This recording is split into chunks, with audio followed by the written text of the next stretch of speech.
These salt-soaked caverns are teeming with pelagic nightmares. They must be flushed out.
My lofty position wasn't always accompanied by the fear of office.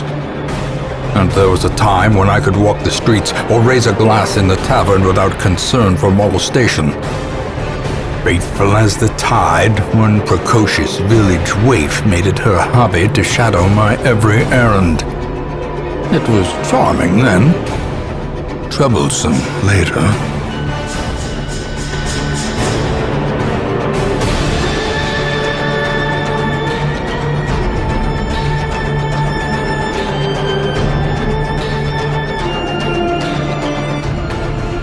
In financial desperation, I struck a bargain with the ancient things that surfaced in search of sacrifice when the moon was right. Their price was the delivery of an obscure idol, and one other item of more troubling portent. The pact struck. My newfound accomplices slipped silently beneath the brackish water. A fearful stirring at the edge of the torchlight betrayed a familiar witness, and gifted me with malign inspiration.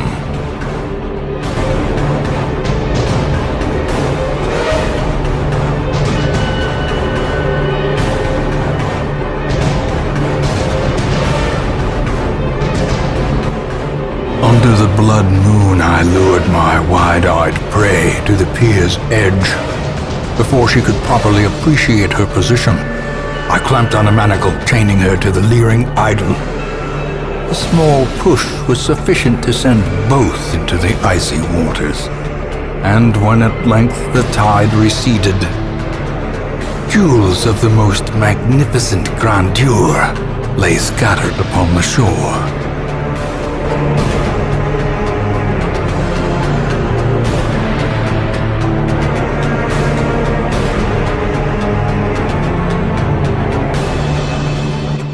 I always wondered what became of the unfortunate little waif.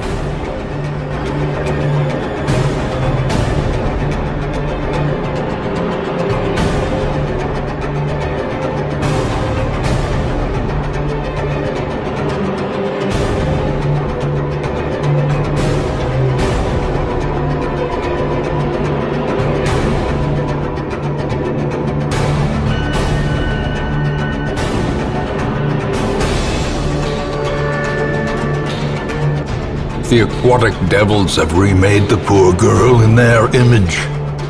She is their queen and their slave.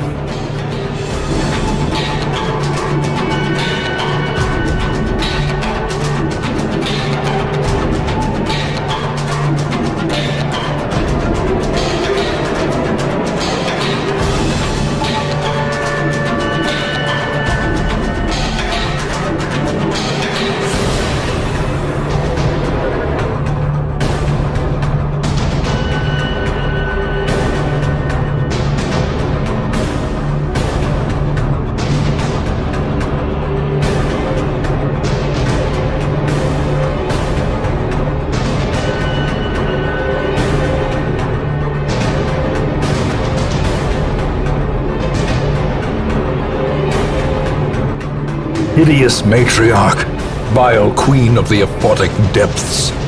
She has no place in the sane world.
Prying eyes had become a nuisance along the old road, and so I undertook to receive my most curious deliveries by way of marine shipments.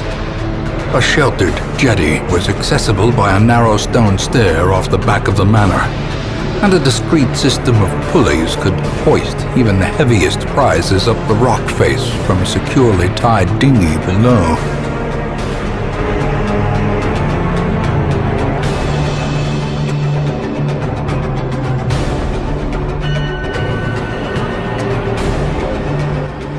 I employed a crew of particularly unsavory mariners, who for a time sailed the four corners at my behest, retrieving many valuable artifacts, relics, and rare texts. Predictably, they increased their tariffs to counter my intense stipulations of secrecy. Such resources had long been exhausted, of course, and so I prepared an alternative payment.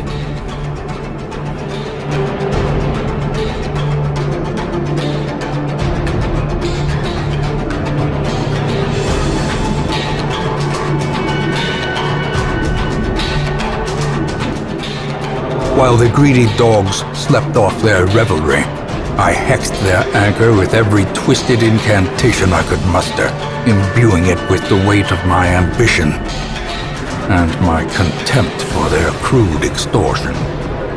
At the witching hour, the anchor pulled with preternatural force, dragging craft and crew down into the depths.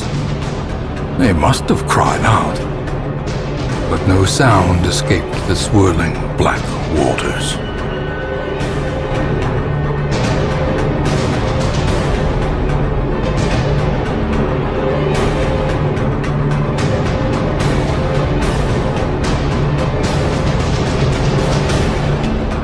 The poor devils, chained and drowning for eternity.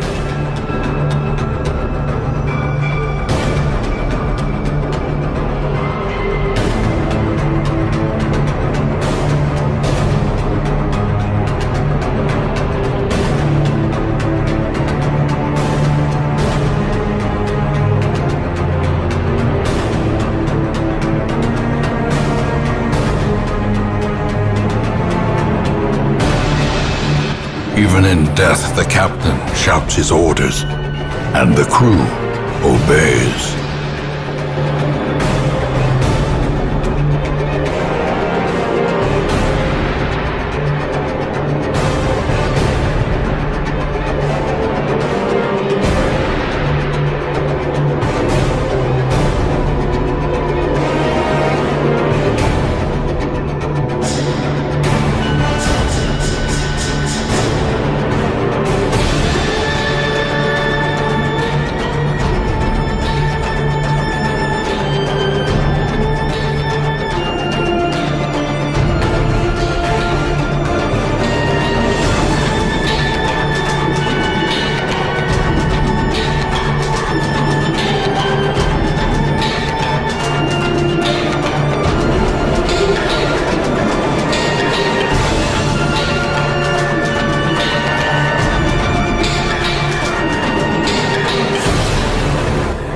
They are cursed to float forever, deep in the swirling blackness, far beyond the light's reach.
At last, wholesome marine life can flourish, if indeed there is such a thing.